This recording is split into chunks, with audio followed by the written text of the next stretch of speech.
전쟁은 끝났다고 믿었습니다. 그런데 한국은 끝나지 않은 듯 준비하고 있었습니다. 우크라이나는 지난 2년간 전쟁의 포성이 멈추지 않았고 학교는 폐쇄됐으며 거리에는 불안이 가득했습니다.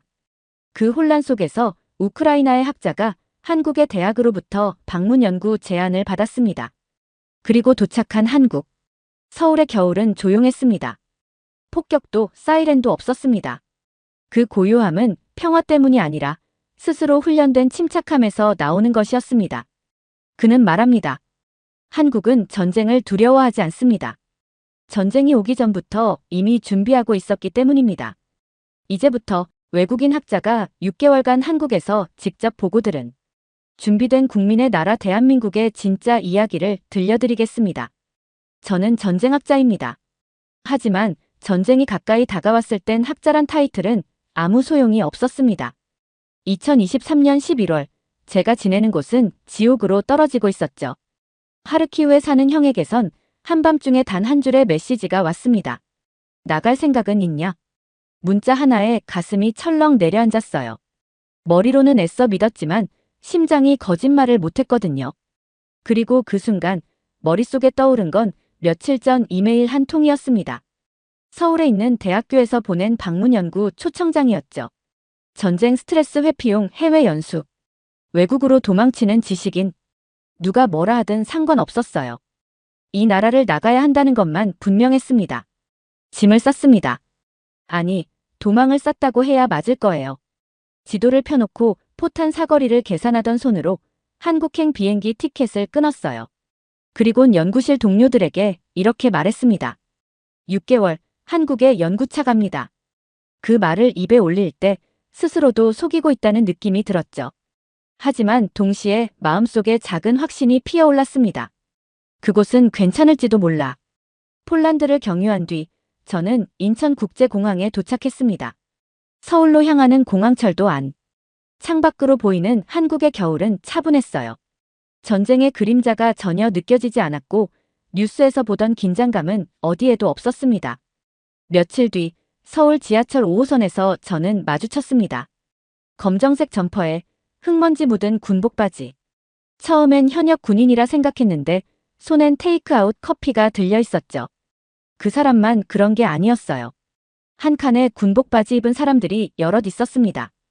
그런데 아무도 쳐다보지 않았고 아무도 놀라지 않았어요. 조심스럽게 한국인 동료에게 물었죠.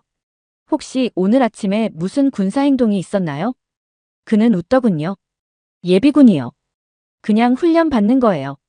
전쟁도 없는데 민간인이 군복 입고 평일 아침 훈련을 간다고요? 이 나라는 전쟁을 겪고 있지 않았습니다. 그러나 그들은 준비하고 있었어요. 그것도 국가가 아니라 개인이, 시민이 각자의 자리에서 말이죠. 서울 생활에 조금씩 적응해갈 무렵 이상한 일이 하나 있었습니다. 어느 평일 오후 연구실에서 데이터 정리를 하고 있던 중이었어요. 갑자기 제 스마트폰이 쩌렁쩌렁 울리며 진동하기 시작했죠. 국가안전시스템 알림. 서울시 강북구 지역 화재 연기로 인한 대기질 악화. 마스크 착용 권장.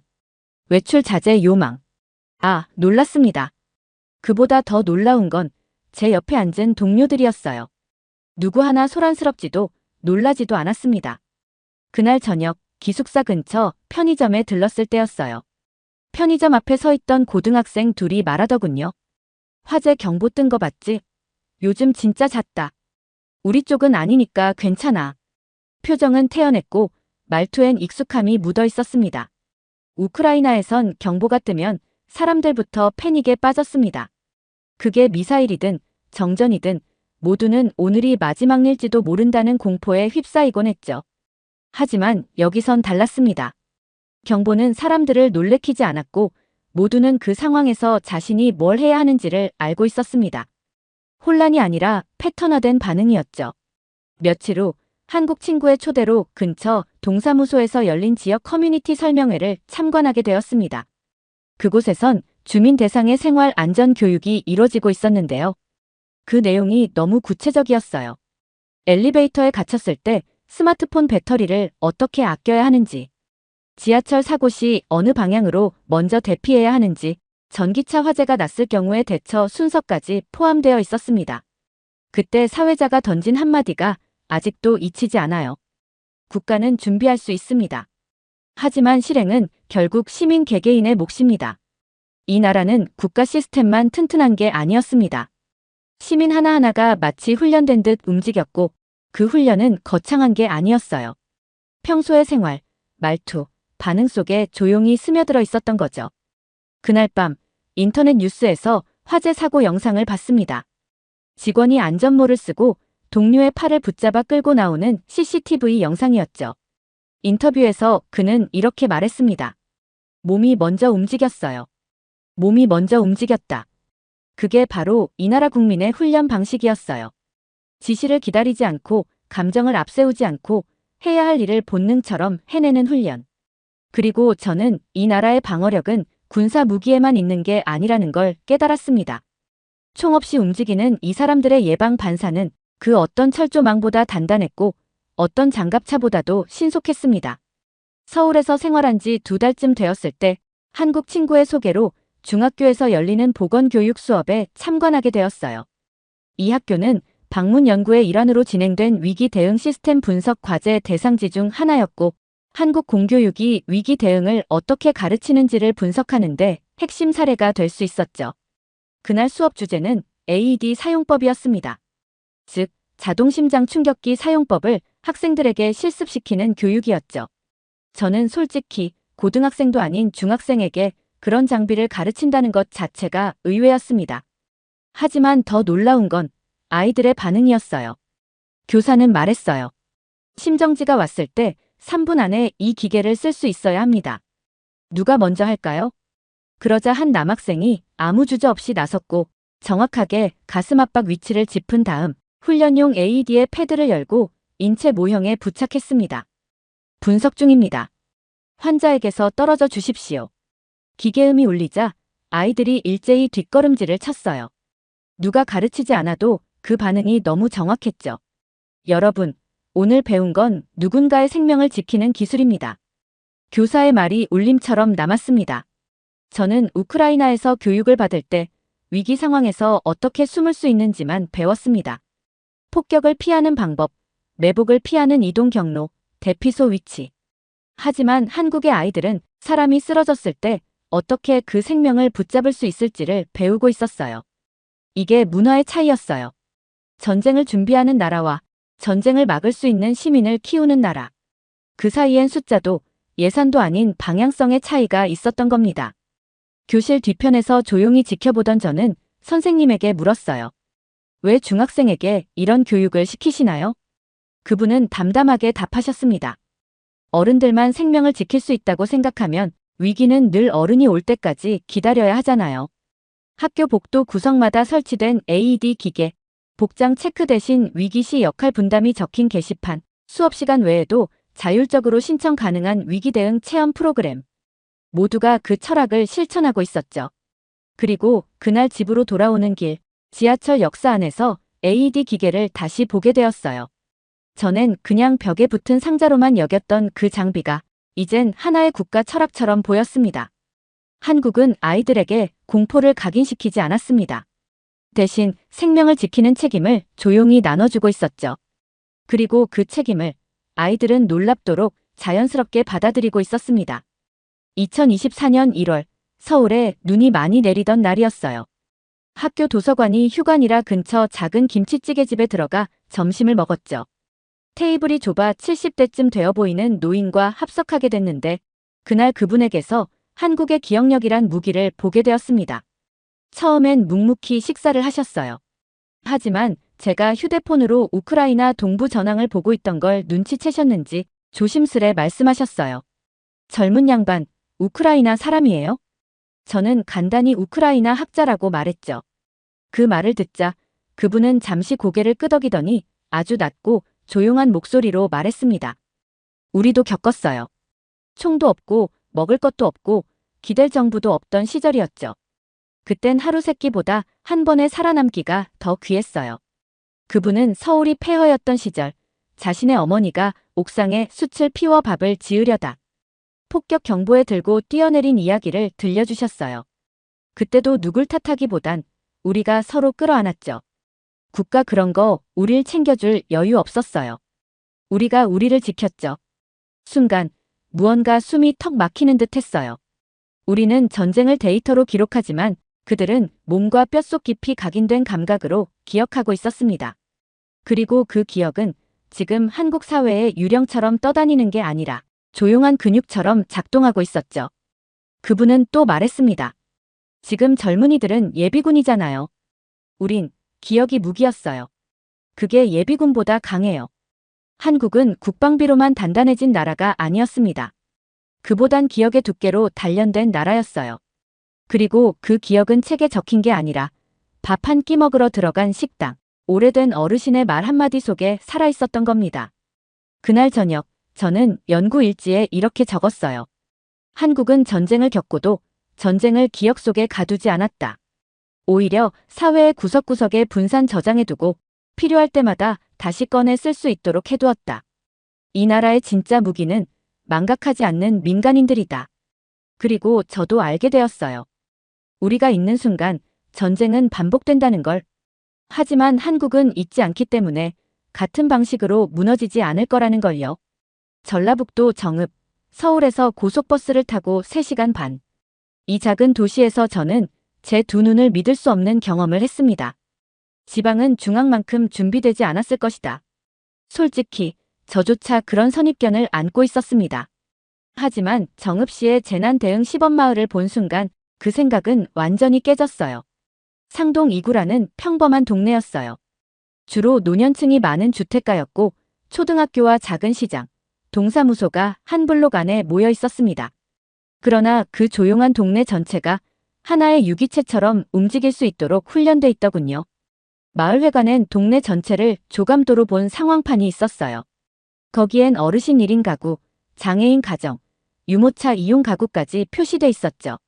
심지어 대피소까지 걸리는 시간과 동선을 색깔로 표시해놨습니다. 군사작전 지도라고 해도 믿을 만큼 정밀했어요. 그날은 실제 훈련이 있던 날이었어요. 드론을 이용한 대피방송 훈련, 노후가스관 화재 모해 대응, 그리고 자율방재단이 실제로 뛰어다니며 동네 어르신을 대피시키는 훈련까지요. 그 모든 것이 놀랍도록 조용하고 질서 있게 이루어졌습니다. 특히 인상 깊었던 건 한 60대 남성분의 말이었어요. 여기선 기다리는 사람이 제일 위험해요. 우린 누구 하나가 먼저 움직이면 나머지가 바로 따라가요. 그게 우리 마을 방식이에요. 그분은 마치 소대장을 지휘하는 장군 같았어요. 하지만 제복도 훈장도 없는 민간인이었죠. 마을 동장님은 저를 안내하며 이렇게 말했습니다. 전국 어디든 시스템은 같은데요. 여기 사람들은 더 절박하게 배워요. 서울은 지원이 오겠지만 우린 오기 전에 움직여야 해요. 그 말이 가슴을 찔렀습니다. 국가가 도와주기 전에 자기들끼리 버텨야 한다는 자각. 그게 이들의 생존 방식이었어요. 훈련이 끝나고 아이들이 빵과 물을 돌리며 노인들에게 고개를 숙였습니다. 할머니, 괜찮으셨어요? 우리 태웅이 덕에 살았다. 그 따뜻한 말 속엔 놀라운 생존 본능이 숨어 있었어요. 이건 군대가 아니었어요. 그러나 그 어떤 군대보다 민첩하고 실제적인 공동체였습니다. 그날 이후로 저는 한국의 방어력은 GDP나 군사장비로 재면 안 된다고 믿게 됐습니다. 이 나라는 국민 단위로 작동하는 나라였으니까요. 정읍의 마을 훈련이 인상 깊었던 며칠 후 다음 일정으로 목포로 내려갔습니다. 목포에 있는 한 종합병원. 이곳은 인구 25만 지역에서 유일하게 권역응급센터로 지정된 병원이었습니다. 병원 로비에 들어서자 입구 오른편엔 커다란 디지털 대피 안내판이 있었습니다. 전원 대피 경로, 정전시 응급 전원 체계, 비상시 권역 병상 분산 매뉴얼. 이건 마치 의료작전 본부 같았죠. 병원 행정팀 팀장이 저를 맞이하며 말했습니다. 우린 의료기관이지만 비상시에는 목포권 전체의 생존 허브죠. 저는 반신반의했지만 곧 그 말이 사실임을 깨달았어요. 이 병원은 보건복지부에서 재난대비 의료책임기관으로 지정돼 있었습니다. 그 말은 단순히 응급실만이 아니라 화재, 산사태, 감염병, 심지어 군사 도발까지 포함한 위기 상황에 대해 상황 대응실을 실제 운영하고 있다는 뜻이었어요. 실제로 그날 오후 저는 모의 훈련에 참관할 수 있었습니다. 통합 관제실에서 상황 시뮬레이션이 시작되자 직원들은 정해진 시간 안에 병상을 재편하고 장비와 인력 동선을 재정렬하고 도서 지역 환자 수송 시나리오를 적용해 작동 테스트를 시작했습니다. 그 모든 과정은 한치의 망설임도 없었고 무전기와 전화, 전광판, 스마트 패드가 유기적으로 연결돼 있었죠. 무엇보다 놀라웠던 건 훈련에 참여한 이들의 면면이었습니다. 의사, 간호사, 행정직, 방사선사, 시설팀, 심지어 청소 담당자까지. 누구 하나 소외된 사람이 없었고 각자 위치에서 작전을 수행하듯 움직였습니다. 팀장은 저를 바라보며 조용히 말했습니다. 여긴 수도권이 아니잖아요. 그래서 더 철저해야 해요. 그러고 보니 전쟁터에서 가장 먼저 무너지는 건 병원이죠. 한국은 그걸 알고 있었어요. 그래서 이 나라는 병원을 방어선의 일부로 보고 있었습니다. 병동 끝 복도에서 만난 한 간호사는 말했습니다. 비상 상황 오면 제일 먼저 ICU 병상 확보부터 해요. 아이들이랑 고령 환자들은 산책로 맞은편 건물로 옮겨요. 우리만 아는 아무도 있어요. 그리고 그가 살짝 웃으며 덧붙였죠. 아무 일도 안 일어나면 좋겠지만 일어나도 괜찮게 준비하는 거예요. 한국은 무기를 앞세운 나라가 아니었어요. 생명을 지키는 방식이 군사작전보다 더 정교했죠. 이건 강대국이 흉내낼 수 없는 시스템이었습니다. 죽지 않도록 설계된 사회. 그것이 한국이 진짜 무기였습니다. 2024년 2월 말 여수. 방문 연구도 막바지에 다다랐고 저는 해양 관련 자원조사를 이유로 여수시청 인근에 머물고 있었습니다. 하지만 그날 새벽 도시 전체가 얼어붙었습니다. 영하 10도. 그 정도 추위는 우크라이나에선 흔한 일이지만 여수처럼 따뜻한 도시에서 이런 날씨는 재난이었습니다. 아침 7시 20분경 스마트폰에 재난 문자 하나가 도착했어요. 긴급 한파주의보. 수도 동파주의 및 취약계층 보호 협조 요청. 여수시청. 그때까진 그저 문자 한 줄이었죠. 하지만 1시간도 안 되어 도시는 완전히 달라져 있었습니다. 첫 번째로 제가 본 건 시외버스 정류장이었습니다. 승객 대기실 안엔 노숙인 한 명이 쪼그려 자고 있었고 그 옆에선 한 아주머니가 음료를 놓고 가는 장면을 목격했습니다. 어떤 NGO나 기관 로고도 없었고 설명도 없었어요. 그냥 당연하다는 듯 지나가던 시민이 한 행동이었습니다.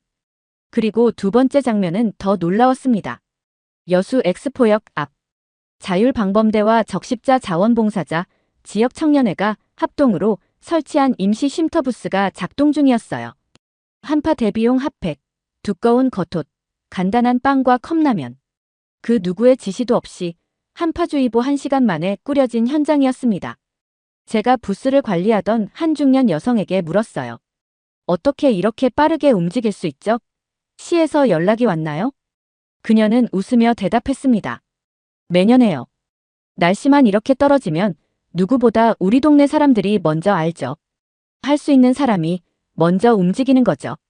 제가 더 충격을 받은 건 이 움직임에 리더가 없었다는 겁니다.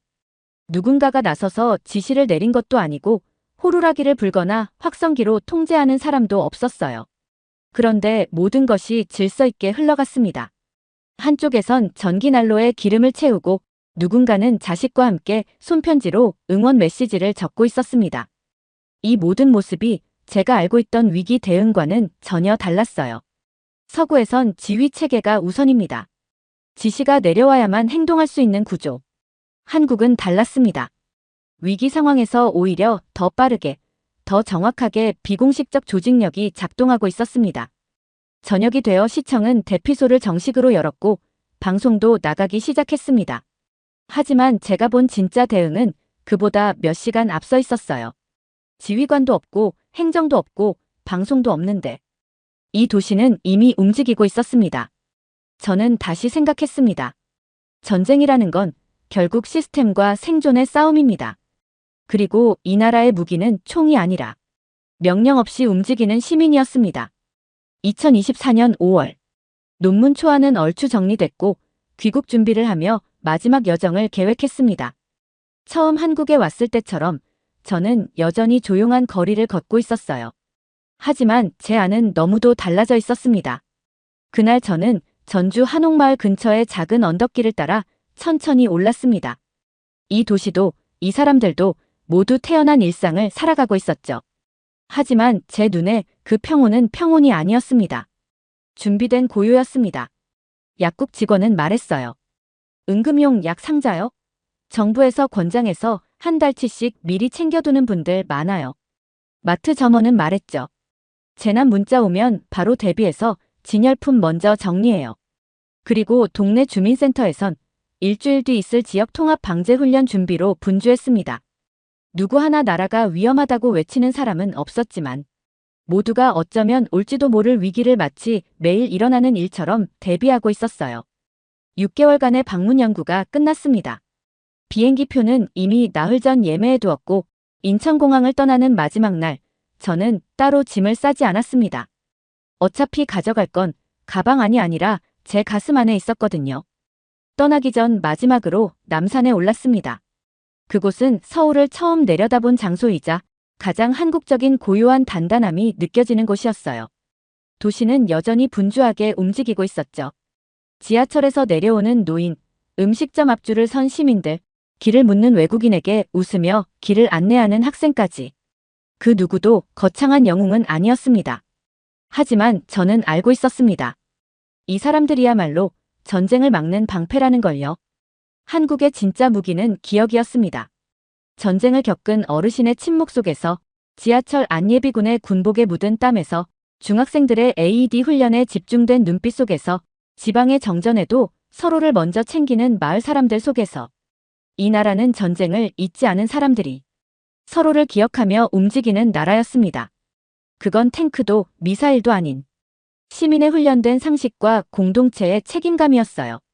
전쟁의 피해자가 되지 않는 가장 빠른 방법은 전쟁 이전에 준비된 시민이 되는 것이다. 그리고 그 시작은 바로 한국에서 봤던 기억의 사회를 우리도 만드는 것부터라고 저는 믿고 있습니다. 처음 한국에 올 때 저는 예언을 찾아왔던 겁니다. 전쟁학자로서 한국이 왜 무너지지 않았는지를 이해하려 했고, 혹시 그 이유가 역사적 직감이나 특별한 전략 문서에 있지 않을까 생각했었죠. 하지만 6개월이 지나 제가 발견한 건 예언이 아니었습니다. 바로 준비된 사람들이었습니다. 이 나라는 전쟁이 나도 군대가 먼저가 아니었고 정부가 먼저도 아니었습니다. 국민이 먼저 움직이는 나라였습니다. 빨간불일 때 멈추는 사람들, 눈이 오면 자동으로 빗자루를 드는 사람들, 옆집 어르신에게 오늘은 추우니까 나가지 마세요라고 먼저 말하는 사람들, 그러면서도 우리 그런 거 그냥 다들 해요라고 말하는 사람들. 그 일상이 쌓여 이 나라는 살아남았습니다. 그리고 그 생존력은 제가 학문으로는 도저히 이해할 수 없는 종류의 문화였습니다. 비행기를 타기 전 마지막으로 메일을 보냈습니다.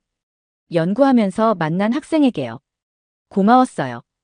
당신이 보여준 이 나라의 모습 절대 잊지 않을 겁니다. 그는 짧게 답장을 보냈습니다. 조심히 가세요. 우크라이나에도 평화가 오기를 기도하겠습니다. 이 나라는 미래가 정해져 있다 믿지 않았고 그 대신 오늘 해야 할 일을 묵묵히 해내며 하루를 쌓아갔습니다. 저는 이제 압니다. 진짜 강한 나라는 전쟁을 막는 기술보다 국민이 준비되어 있는 나라였습니다.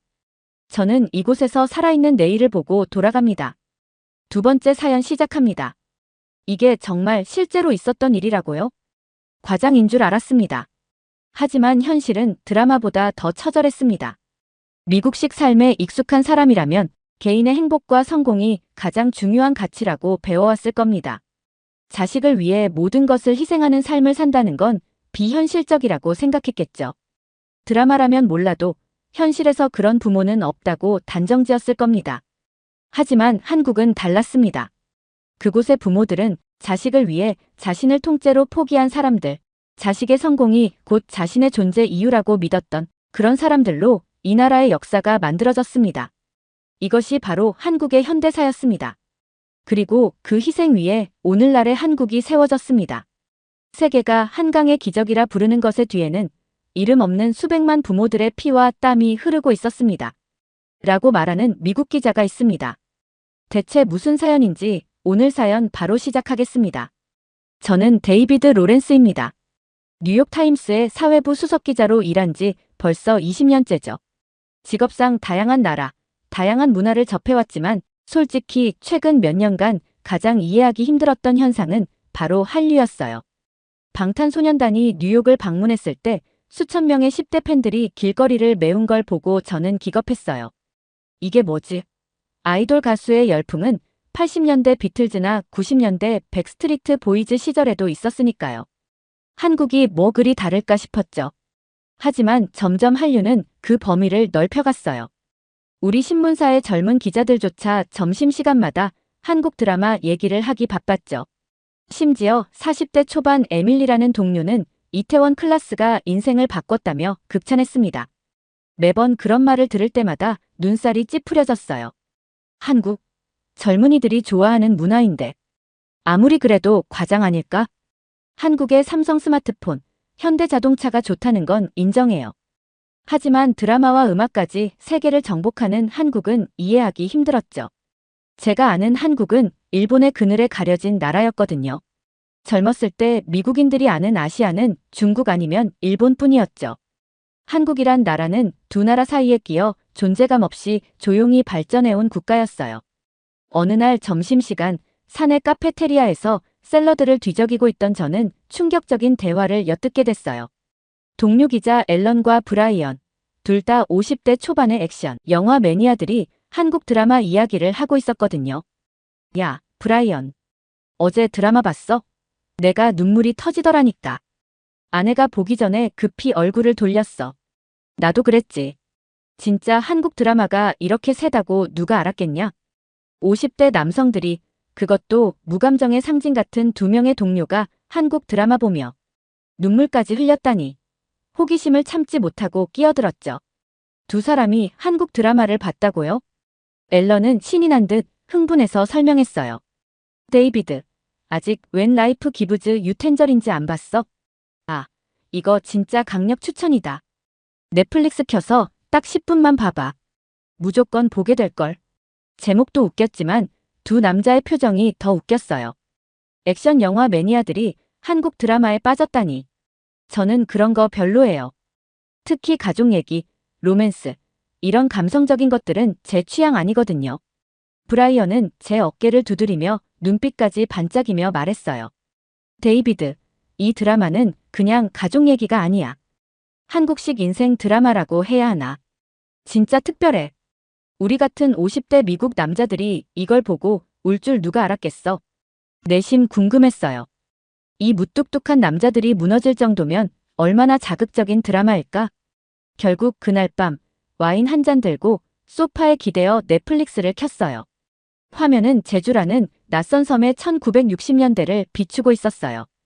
바다에서 생계를 유지하는 해녀들, 이상한 방언과 처음 보는 생활 환경. 이걸 미국인들이 좋아한다고 고개를 갸웃거렸죠. 처음 드라마를 볼 땐 솔직히 불편했어요. 저는 이성적인 사람이에요. 세상을 냉정하고 논리적으로 바라보는 게 제 일이니까요. 20년 넘게 사회부 기자로 일하며 세상 온갖 일을 겪어봤지만 이런 종류의 감정은 낯설었어요. 도대체 한국의 부모라는 사람들은 왜 이렇게 자기 인생을 모두 포기하고 자식에게만 집착하는 거죠? 화면 속에 등장한 광래라는 여성의 이야기는 충격적이었어요. 광래는 일찍 남편을 잃고 재혼한 여성이죠. 해녀 일을 하며 가족들을 부양하기 위해 헌신하지만 결국 잠수병으로 세상을 떠나는 비운의 캐릭터. 미국 드라마였다면 아마 남편이 세상을 떠난 순간 광래는 자기 삶을 찾아 나섰겠죠. 하지만 이 한국 드라마는 정반대였어요. 광래는 딸 애순이 더 나은 삶을 살 수 있도록 자신의 모든 걸 포기했죠. 미국에서 부모와 자식 간의 사랑은 물론 있어요. 하지만 미국의 부모는 자신의 마지막 순간이 다가오는데도 자식의 걱정만 하지 않을 거예요. 그렇기에 드라마 속 광래의 행동은 이해되지 않았어요. 처음엔 이런 희생은 과장이야. 이런 부모는 세상에 존재하지 않아라고 생각했어요. 하지만 이상한 호기심이 일기 시작했죠. 광래의 눈빛 때문이었어요. 그 눈빛은 거짓으로 보이지 않았거든요. 이상하리만큼 현실적이고 진실됐어요. 전 세계를 다니며 수많은 사람을 인터뷰한 제가 알아챌 수 있는 진심을 담은 눈빛이었죠. 아무리 생각해도 이해가 되지 않았어요. 이게 과연 옳은 선택인가요? 도대체 왜 이렇게까지 자식을 위해 희생을 하죠? 미국적 사고방식으론 도저히 납득이 안 됐죠. 하지만 이상하게도 화면에서 시선을 뗄 수 없었어요. 불편한데 계속 보고 싶은 감정, 낯설지만 매혹적인 그 어떤 힘이 있었어요. 이런 드라마를 보는 제 자신이 괜히 낯설었어요. 그날 저녁 드라마를 꺼버리려다가 결국 밤늦게 다시 리모컨을 집어든 건 관식이라는 남자 때문이었어요. 처음 그를 봤을 땐 전혀 매력적이지 않았어요. 미국 드라마의 강인하고 멋진 가장도 아니고 영웅처럼 문제를 해결해주는 슈퍼맨도 아니었죠. 그저 말수 적고 조용한 전형적인 촌뜨기 같았습니다. 하지만 드라마가 계속될수록 그에게서 눈을 떼지 못했어요. 가족을 위해 자신의 꿈이나 야망을 전부 포기하고 자식과 아내를 위해 자신의 존재를 희생하는 그의 모습이 처음엔 이해되지 않았습니다. 미국에서 아버지는 자식에게 독립과 책임감을 가르쳐요. 지나치게 헌신적이면 오히려 의존적인 자녀를 만든다는 비판을 받죠. 그런데 관식은 정반대였습니다. 자신의 인생 전부를 아낌없이 가족에게 바치는 것이 당연한 사람 같았어요. 특히 한 장면이 뇌리에 깊게 박혔습니다. 애순이라는 주인공이 배를 한 척 구매하고 마을에서는 이를 축하하며 잔치를 열고 애순이는 신이 난 모습으로 행복을 만끽하고 있었죠. 그 모습을 바라보는 관식의 눈빛은 사랑으로 가득 차 있었습니다. 순간 저도 모르게 웃었어요. 이 남자는 아내가 즐거워하는 모습을 바라보는 게 너무 행복해 보였으니까요. 행복이라는 감정은 참 이상했어요. 미국에서 제가 생각했던 행복은 화려하고 개인적인 성취에서 오는 것이었거든요. 관식의 행복은 전혀 달랐습니다. 철저히 가족을 위한 사랑과 희생 속에서만 피어나는 행복이었어요. 제 아버지는 관식과는 전혀 다른 분이셨습니다. 표현은 풍부했죠. 칭찬을 아끼지 않았고 어린 시절 제 야구 경기를 보러 오셨을 땐 늘 관중석 가장 좋은 자리에 앉아 계셨습니다. 잘했어, 데이비드. 우리 아들 최고야. 큰 소리로 외치시며 손뼉을 치셨고 제가 삼진을 당했을 때도 괜찮아. 다음에는 꼭 칠 수 있어. 하며 다정하게 격려해 주셨습니다. 가족 사진도 많이 찍었고 우리 집 앨범엔 제 유년 시절이 빈틈없이 채워져 있었죠. 그땐 그게 사랑이라고 믿었습니다. 지금도 그건 분명 사랑의 한 방식이었겠죠. 하지만 그 사랑엔 늘 전제가 있었어요. 넌 이제 내 인생을 스스로 책임져야 해. 그 말이 꼭 붙어 다녔죠. 아버지는 저를 아끼셨지만 동시에 제 인생에 깊게 개입하진 않으셨어요. 대학을 졸업한 날부터 저는 철저히 독립된 존재로 분류됐고 부모님은 다시 당신들의 삶으로 돌아가셨습니다. 어쩌면 그게 미국식 부모 사랑의 방식일 겁니다. 자식을 사랑하되 그 삶에 깊이 엮이지 않는 거리두기. 관식은 한국이라는 나라가 가진 독특한 가족 문화의 상징 같았어요. 표현은 서툴고 무뚝뚝하지만 뒤에서 묵묵히 버티며 가족이 나아갈 길을 만들기 위해 모든 걸 내던지는 존재. 제가 살면서 전혀 경험하지 못했던 낯설지만 신선한 아버지상이었죠. 관식은 아내 애순에게 말했습니다. 당신이 있으면 거기가 내 집이지. 그 평범한 대사가 가슴을 묘하게 두드렸어요. 미국적 시각에서 보면 로맨틱한 표현일 뿐이겠지만 관식의 표정에는 그 이상의 의미가 담겨 있었습니다. 가족의 존재만으로 삶의 모든 의미를 찾는 관식의 진심이 느껴졌어요. 그건 제가 미국의 가족 문화 속에 살면서 느껴보지 못한 종류의 따뜻함이었죠. 그날 저는 처음으로 한국이 궁금해졌습니다. 드라마가 아닌 실제 한국 부모들은 관식처럼 자신의 모든 것을 이렇게까지 희생할 수 있는 사람들이었을까요? 관식의 모습은 현실이었을까요? 아니면 한국이 만들어낸 완벽한 이상향이었을까요? 저는 기자입니다. 의문이 생기면 해결해야만 직성이 풀리는 성격이죠. 그래서 관식의 행동을 본 후부터 머릿속에 한 가지 질문이 떠올랐습니다. 이건 과연 현실일까요? 아니면 한국 드라마 특유의 과장일까요? 기자 생활을 하다 보면 픽션과 논픽션을 구별하는 눈이 생깁니다. 드라마나 영화에선 늘 극적인 요소를 추가하기 마련이죠. 그러나 관식의 모습은 너무 현실적이어서 계속 마음에 걸렸어요.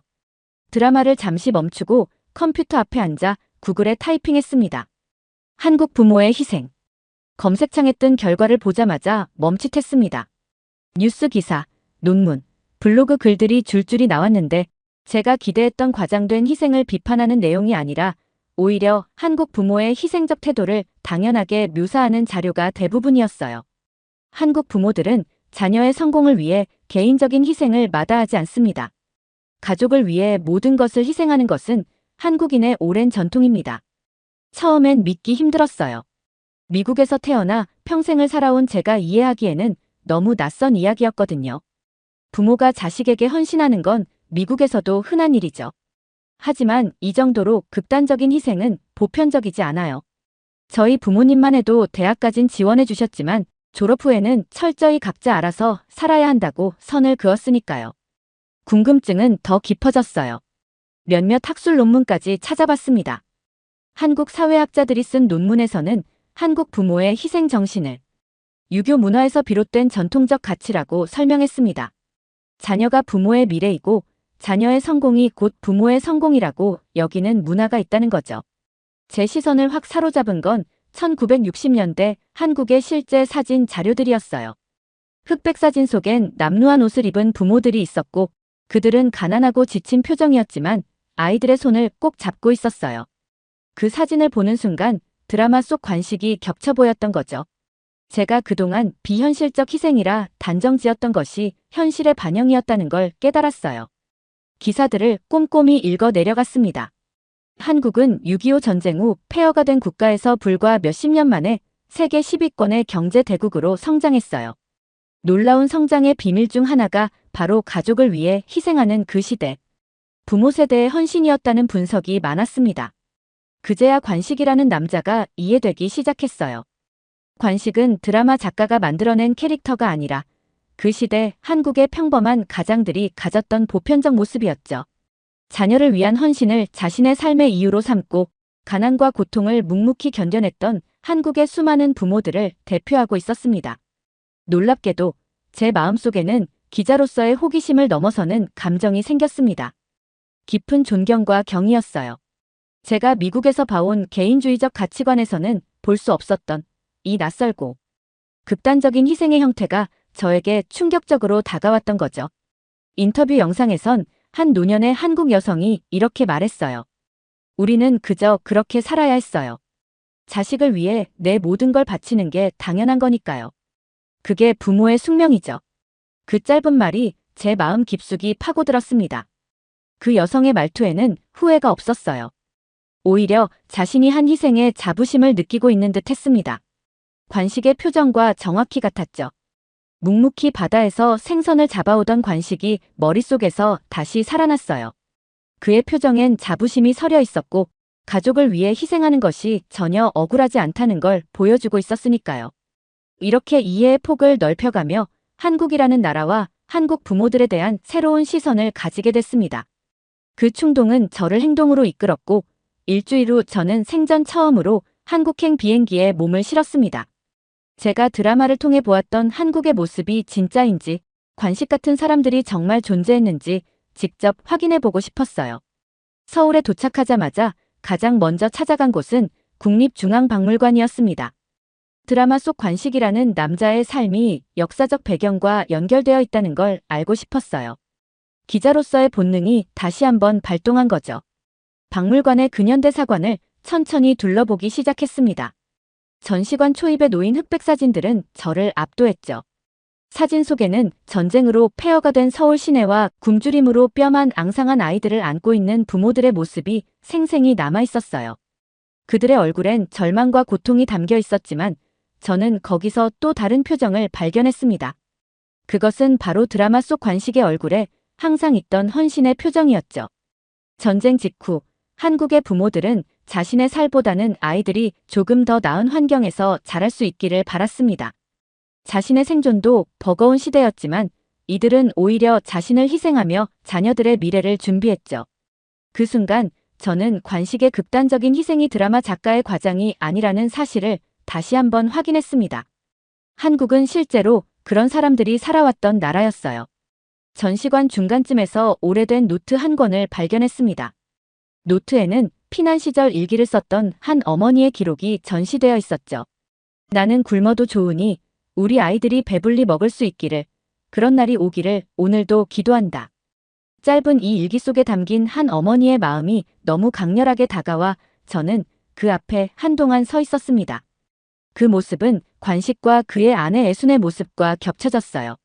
처음엔 그들의 행동이 너무 과장된 것처럼 보였는데 지금 저는 그게 그 시대 한국 부모들의 보편적 모습이었다는 것을 깨달았죠. 전시관의 다른 쪽 벽면엔 1960에서 70년대 한국 산업화 당시 사진들이 가득 걸려 있었습니다. 한강의 기적이라는 설명과 함께 공장 노동자로 일하며 자녀들의 학비를 마련하기 위해 하루도 쉬지 않고 일했던 부모들의 사진이 놓여 있었죠. 그 사진들 속 사람들은 하나같이 지쳐 보였지만 동시에 뚜렷한 자부심도 느껴졌어요. 자신들의 희생이 자녀들에게 더 나은 삶을 선물할 거라는 확신이 있었던 거죠.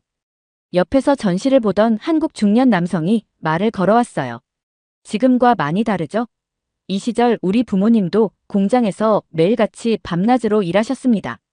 공부해서 성공하는 게 그분들의 유일한 소망이었죠. 저는 자연스럽게 질문을 던졌습니다. 그렇게까지 부모들이 희생하는 게 한국에서는 흔한 일이었나요? 그는 담담하게 미소 지으며 대답했어요. 흔한 게 아니라 그 시절 부모들은 대부분 그렇게 살았죠. 가난한 나라에서 자식이 잘 사는 게 부모의 성공이었으니까요. 아마 미국하고는 좀 다르겠지만 우리한텐 당연한 일이었어요. 이 말이 저에겐 충격적으로 들렸어요. 한국 부모들의 희생이 드라마적 과장이나 특수한 사례가 아니라 실제로 많은 한국 사람들이 경험한 일이라는 것이 확실해졌습니다. 미국의 부모들은 자식에게 독립심을 가르치는 것이 최고의 선물이라고 생각합니다. 하지만 한국은 달랐어요. 자녀가 잘 살게 되면 그것이 부모 자신의 인생 전체가 보상받는 느낌이었던 겁니다. 개인주의가 강한 미국 문화에서는 이해하기 어려운 감정이었지만 이제 저는 관식의 희생정신을 비현실적이라고 치부할 수 없게 되었어요. 그날 저녁, 저는 그 시대를 경험한 어른들을 만나볼 장소로 종로의 한 노인정을 찾았습니다. 그곳에서 76세 김할아버지의 이야기는 저에게 깊은 인상을 남겼어요. 새벽 5시에 일어나서 밤 11시까지 일했어요. 주 7일이요. 쉬는 날이 없었지요. 가족들 얼굴도 제대로 못 봤어요. 애들이 자고 있을 때 나가서 자고 있을 때 들어왔으니까. 그의 목소리는 담담했지만 눈빛에는 당시의 고통이 여전히 남아있는 듯 했어요. 그래도 후회는 없었어요. 아이들이 잘 자라서 대학에 가는 모습을 보는 게 꿈이었으니까. 내가 못 배운 한을 자식들은 풀었으면 했지요. 그게 부모 마음이었어요. 그의 이야기를 들으며 드라마 속 관식의 모습이 오버랩되는 것을 느꼈습니다. 김할아버지의 희생은 관식과 다르지 않았어요. 자신의 삶을 완전히 내려놓고 자녀들의 미래만을 위해 살았던 것이죠. 그것도 후회 없이요. 놀라운 것은 그날 제가 만난 모든 어르신들이 비슷한 이야기를 했다는 점이었습니다. 그들은 하나같이 자신들의 희생을 당연하게 여겼어요. 그것은 특별한 선택이 아니라 부모로서 해야 할 당연한 의무였던 거예요. 한국 부모들에게 자식은 삶의 전부였고 자식의 성공이 그들 삶의 유일한 보람이었습니다. 한국에서 보낸 며칠 동안 저는 이 나라 사람들의 삶을 좀 더 깊게 느끼고 싶어 서울을 벗어나 부산으로 향했습니다. 부산은 한국 전쟁 당시 수많은 피난민들이 몰려들어 생존을 위해 몸부림친 도시였어요. 그 때문인지 도시 곳곳에 전쟁과 가난의 역사가 깊게 남아 있었어요. 부산의 역사를 기록한 작은 기념관에서 저는 한국 전쟁 당시 피난민들의 이야기를 마주했습니다. 좁고 가파른 골목길 위에 촘촘히 들어선 판잣집들 사진이 제 눈을 사로잡았어요. 그때 제 옆에서 전시를 보던 노신사가 유창한 영어로 말을 걸어왔어요. 외국인이 이런 곳을 찾아오는 건 흔치 않은데 관심이 많으신가 봅니다. 저는 한국 부모들의 희생정신이 궁금해서 왔다고 말했습니다. 그분은 자신도 바로 이곳에서 태어나고 자란 사람이라며 이야기를 들려주셨어요. 우리 부모님 세대는 행복이 뭔지 모른 채 살았어요. 전쟁 후 지독히 가난했지만 그저 자식들이 굶지 않고 공부할 수 있다면 자신들의 삶을 얼마든지 희생했습니다. 부모님은 늘 우리는 먹지 않아도 너희는 먹어야 한다고 말씀하셨죠. 노신사는 어릴 적 부산에서 보낸 자신의 기억을 담담히 꺼냈습니다. 우리 아버지는 매일 새벽같이 부두로 나가셨어요. 고된 바닷일을 하시며 얼굴도 제대로 못 보고 자랄 정도로 매일 묵묵히 일하셨죠. 그렇게 희생하시면서 저를 대학까지 보내셨어요. 당신의 삶은 온통 저를 위한 것이었고 본인은 단 한 번도 자기 자신을 위해 산 적이 없었습니다. 그래서 저는 늘 마음속으로 다짐했죠. 반드시 성공해서 아버지께 받은 사랑과 희생을 꼭 갚겠다고요. 저도 어느새 아버지처럼 누군가의 부모가 되었고 가정을 꾸리고 아이를 키우는데 정신없이 살다 보니 약속을 지킬 시간은 자꾸만 뒤로 밀렸습니다. 병원 침대에 누워 계신 아버지를 마지막으로 뵈었을 때 아프신데도 제 걱정만 하시다 돌아가셨죠. 너 괜찮냐? 애들은 잘 크냐? 그 말이 유언이 될 줄. 돌려드리기도 전에 떠나보내야 했던 그 참담한 상실감이 평생의 한으로 남아있습니다. 한국의 아버지들이 실제로 그런 삶을 살았다니 충격적이고도 가슴 아팠습니다. 노신사는 잠시 말을 멈추더니 눈을 지그시 감고 다시 말을 이었어요. 지금 생각하면 부모님들의 희생 덕분에 한국이 이렇게 잘 살게 된 거죠. 그런데도 그분들은 자신들이 뭔가 희생했다고 생각하지 않았어요. 그저 당연한 부모의 도리라고 여겼죠. 부모는 늘 자식을 위해 살고 자신들의 삶은 없다고 여겼으니까요. 그 말을 듣고 마음이 더 무거워졌습니다. 혹시 부모님의 희생이 부담스럽진 않으셨나요? 저는 조심스럽게 물었습니다. 그는 잠시 망설이더니 천천히 고개를 끄덕였습니다. 물론이죠. 가끔은 그분들의 희생이 너무 버거웠어요. 하지만 시간이 지나고 제가 자식을 키우면서 깨달았습니다. 아버지의 희생은 희생이 아니라 사랑이었구나 하고요. 다음날 가이드를 따라 감천문화마을로 향했습니다. 이곳은 피난민들이 정착해 만든 산동네였는데 지금은 알록달록한 예술마을로 변모했더군요. 하지만 그 화려함 뒤에는 여전히 가난과 전쟁의 아픔이 서려 있었습니다. 60년대 이 언덕에 살았다는 할머니를 만나 대화를 나누게 되었어요. 그분은 자신의 이야기를 들려주셨습니다. 이 동네는 정말 가난했어요. 물도 없어서 아침 일찍 언덕 아래까지 물을 기르러 가야 했죠. 그래도 우리 애들만큼은 공부시키고 싶었어요. 저는 글을 모르니까 그게 평생 한이었거든요. 할머니의 손주 중 둘은 지금 의사와 교사가 되었답니다. 우리가 못 누린 것을 다음 세대는 누리게 하는 게 부모 역할이라고 생각했어요. 자식이 성공하면 그게 바로 내 성공이니까요. 서울로 돌아와 저는 마지막으로 박물관을 찾았습니다. 박물관에서는 1960에서 70년대 청계천 주변 판자촌 사람들의 삶을 생생히 전시하고 있었습니다. 입구를 지나 박물관 내부로 들어가자 오래된 흑백 사진들이 벽면을 가득 채우고 있었습니다. 사진 속 사람들의 삶은 처참하고 고단해 보였죠. 전쟁 후 대한민국이 얼마나 가난한 나라였는지 사진 속 사람들의 마른 얼굴과 눈빛으로 선명히 느낄 수 있었죠. 박물관 안쪽에는 당시 판잣집 내부를 그대로 재현한 전시물이 있었습니다. 좁고 허름한 방에 놓인 낡은 책상 위에는 해진 교과서 한 권이 펼쳐져 있었고 어린 아이의 필체로 쓴 글씨가 눈에 띄었습니다. 공부를 잘해야 아버지, 어머니가 행복할 수 있다고 선생님이 말했습니다. 나는 우리 아버지와 어머니가 행복했으면 좋겠습니다. 그 짧은 문장을 보면서 마음이 깊게 흔들렸어요. 당시 아이들이 느꼈을 엄청난 부담과 책임감이 느껴졌기 때문이었죠. 부모들은 자신들의 희생을 당연하게 여겼지만 아이들은 어릴 때부터 부모의 희생을 갚아야 한다는 막중한 부담을 안고 자라났던 겁니다. 이것은 결코 아름다운 이야기가 아니었어요. 어쩌면 아프고 슬픈 현실이었죠. 퇴직 후 자원봉사를 하신다는 안내원은 전시물을 가리키며 말씀하셨어요. 이런 모습이 마치 옛날 이야기 같지만 실제로 얼마 전까지 한국의 많은 부모님들이 이렇게 살았습니다. 전시관의 마지막 섹션에는 한국의 경제 발전과 사회 변화라는 코너가 있었습니다. 거기에는 한국이 어떻게 전쟁의 폐허에서 불과 몇십 년 만에 세계 10위권의 경제 대국으로 성장했는지를 보여주는 통계와 사진들이 전시되어 있었어요. 1960년대 한국의 1인당 GDP는 아프리카 최빈국 수준이었는데 지금은 세계 최상위권에 속하는 선진국이 되었다는 사실이 놀라웠습니다. 그 성장 이면에는 무수히 많은 한국 부모들의 피와 땀, 그리고 눈물이 있었을 거예요. 자신의 행복과 꿈을 모두 포기하고 오직 자녀들이 더 나은 삶을 살 수 있도록 모든 것을 바친 수백만 명의 부모들.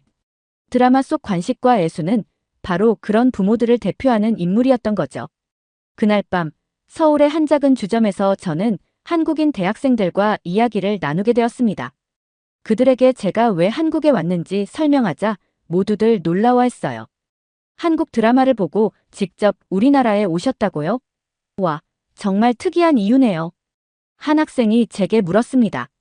그런데 그 드라마에서 가장 인상 깊었던 부분이 뭐였나요? 저는 망설임 없이 대답했어요. 부모님들의 희생이요. 특히 관식이라는 아버지가 가족을 위해 모든 것을 포기하는 모습이 가장 인상적이었어요. 처음엔 그게 너무 과장된 것 같았는데 한국에 와서 보니 실제로 그런 부모님들이 정말 있었던 거군요. 그 말을 듣자 학생들은 잠시 조용해졌습니다. 그중 한 명이 담담하게 말했어요. 저희 부모님 세대가 바로 그런 분들이에요. 저희 아버지도 대학에 가지 못했지만 저와 형제들은 모두 좋은 대학에 보내주셨어요. 순간 저는 깨달았습니다. 드라마 속 관식은 과거의 인물이 아니라 지금도 한국 사회 곳곳에서 살아 숨쉬고 있는 현재 진행형 두모의 모습이었던 거예요.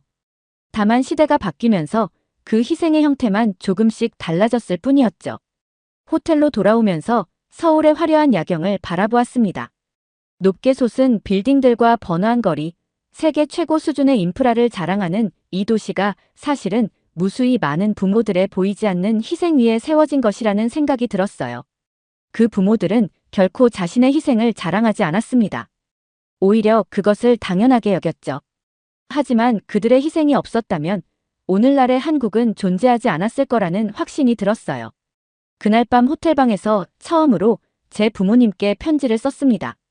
평소에는 전화나 문자로 간단히 안부만 전하던 저였지만 이번만큼은 마음속 깊은 감사의 말을 전하고 싶었어요. 비록 제 부모님의 희생이 한국 부모들처럼 극단적이지는 않았을지라도 그분들 역시 저를 위해 많은 것을 포기하셨다는 사실을 이제야 진정으로 이해하게 되었으니까요. 미국으로 돌아온 뒤에도 한국에서 마주했던 이미지들이 자꾸만 저를 따라왔습니다. 처음엔 가볍게 시작한 호기심이었어요. 동료들이 추천한 낯선 한국 드라마 한 편이었고 그저 문화적 흥미 정도로 여겼습니다. 그런데 이제야 깨닫게 된 사실이 있었죠. 제가 한국에서 만난 건 드라마 속 이야기가 아니라 바로 한국이라는 나라에 살아 숨쉬는 역사였으며 그 역사를 견뎌낸 부모들의 모습이었다는 것을 말입니다. 저는 동료들과 함께 저녁 식사를 하는 자리에서 자연스럽게 말을 꺼냈죠. 드라마를 보러 간 건데 정작 내가 본 건 드라마가 아니라 한국의 역사 그 자체였어요. 이제야 알겠어요. 제가 그토록 이해하기 어려웠던 관식이라는 인물의 희생정신은 드라마 작가의 상상력이 아니었습니다. 그것은 실제 한국 부모들이 살아온 역사였어요. 전쟁과 가난을 겪은 나라에서 생존과 자녀의 성공을 위해 자신을 송두리째 희생할 수밖에 없었던 사람들의 이야기였죠. 미국에서 나고 자라며 저는 늘 개인의 성공과 독립을 최우선 가치로 여기고 살았습니다. 누구도 다른 사람의 삶에 그렇게까지 자신을 헌신할 이유가 없다고 생각했죠. 그래서 관식의 모습이 처음엔 터무니없게 보였습니다. 하지만 한국에서 직접 보고 듣고 느낀 뒤에야 그 삶이 얼마나 절박한 현실의 반영이었는지를 알게 되었어요. 이번 경험을 통해 저는 부모님과의 관계를 새롭게 바라보며 가족의 의미를 다시 생각하고 있습니다. 결코 드라마 하나를 본 것이 아니었습니다. 제가 만난 것은 바로 한국의 역사를 만들어낸 진짜 사람들이었고 그 역사를 견뎌낸 부모들이었습니다. 그들을 통해 저는 삶의 진정한 가치를 발견한 것 같습니다. 오늘 사연이 재미있으셨다면 구독과 좋아요, 알림 설정까지 부탁드립니다. 더 재미있는 사연으로 돌아오겠습니다. 이상 감동탐험이었습니다.